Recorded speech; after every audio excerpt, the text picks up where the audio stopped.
আমাৰ মহিলাসকলৰ দাবী বীৰেন দাসৰ পৰিয়ালৰ মৃত্যুৰ CBI তদন্ত হ'ব লাগে। বীৰেন দাসৰ মৃত্যুৰ CBI তদন্ত হ'ব লাগে। উন্নত চিকিৎসা হ'ব লাগে। পৰিয়ালৰ মৃত্যুৰ CBI তদন্ত হ'ব লাগে। দাসৰ পৰিয়ালৰ মৃত্যুৰ CBI তদন্ত হ'ব লাগে।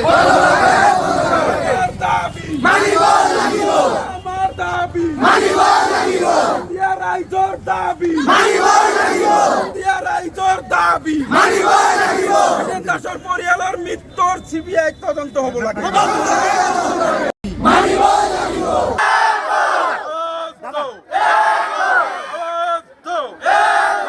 বীৰেন দাসৰ পৰিয়ালৰ মৃত্যুৰ CBI তদন্ত হ'ব লাগে।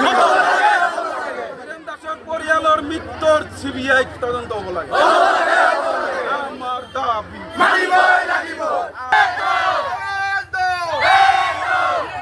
পৰিয়ালৰ মৃত্যুৰ তদন্ত লাগে। তদন্ত লাগে। আমাৰ বীৰেন দাস পৰিয়ালৰ মৃত্যুৰ CBI আৰু ফৰেনচিকৰ তদন্ত লাগে। পৰিয়ালৰ মৃত্যুৰ CBI তদন্ত লাগে।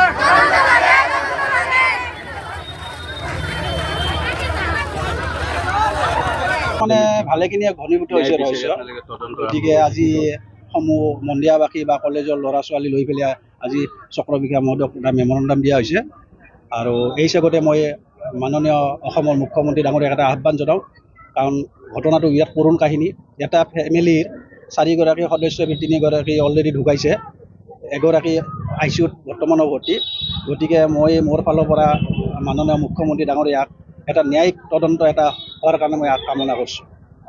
প্ৰতিবাদত আচলতে ক'ৰ পৰা ক'লৈ আপোনালোকে মিছিল ওলাইছে? অলৰেডি মন্দিয়া কলেজৰ পৰা চাৰ্কল অফিচকলৈকে। উদ্দেশ্য হ'ল আজিলৈকে না মেডিকেল ট্ৰিটমেণ্ট কৰি থকাৰ পিছতো মেডিকেলৰ পৰা কোনো আমি ৰিপৰ্ট নাপালোঁ, ৰাইজে অৱগত নহয়, কোনো প্ৰশাসনিক ফালৰ পৰা কোনো এটা আমি যে কি হ'ল কি এক্সিডেণ্টটো কি হিচাপে হ'ল কি আছে আজিলৈকে আমি একো জানিব পৰা নাই। যোৱা 12 তাৰিখে সন্দেহজনক খাদ্যত বিক্ৰিয়া হৈ একেটা পৰিয়ালৰ ইতিমধ্যে 3গৰাকী ব্যক্তিৰ মৃত্যু হৈছে। আৰু একমাত্ৰ পৰিয়ালৰ ছোৱালীজনী পূৰ্ণিমা দাস, তাই মৃত্যুৰ সৈতে যুঁজি আছে। তাই বৰপেটা মেডিকেল কলেজত ICUত তাই চিকিৎসা হৈ আছে। আজি আমি এই ঘটনাৰ ন্যায়িক তদন্ত বিচাৰি আমি বাগবৰ ৰাজচক্ৰৰ মাননীয় চক্ৰ বিদ্যালয় এটি স্মাৰকপত্ৰ প্ৰদান কৰিছোঁ। কপি আমি DC ছাৰক দিছোঁ, যাতে CID এটা তদন্ত হয়। আৰু প্ৰত্যেক মানুহৰে দাবী, যদি এই ঘটনাত কোনো ব্যক্তি জড়িত হৈ আছে, উচিত তদন্ত কৰি তেওঁক বিহিত শাস্তিৰ ব্যৱস্থা কৰিব লাগে। আৰু দ্বিতীয় দাবীটো হ'ল পূৰ্ণিমাবালা দাস, তাই এতিয়াও মৃত্যুৰ সৈতে যুঁজি আছে। যদি প্ৰয়োজন হয় তাইক উন্নত চিকিৎসাৰ বাবে গুৱাহাটীলৈ, দৰকাৰ হ'লে অসমৰ বাহিৰত নি হ'লেও তাইক সুস্থ কৰক, এই দাবী আমি সকলোৱে কৰিছোঁ।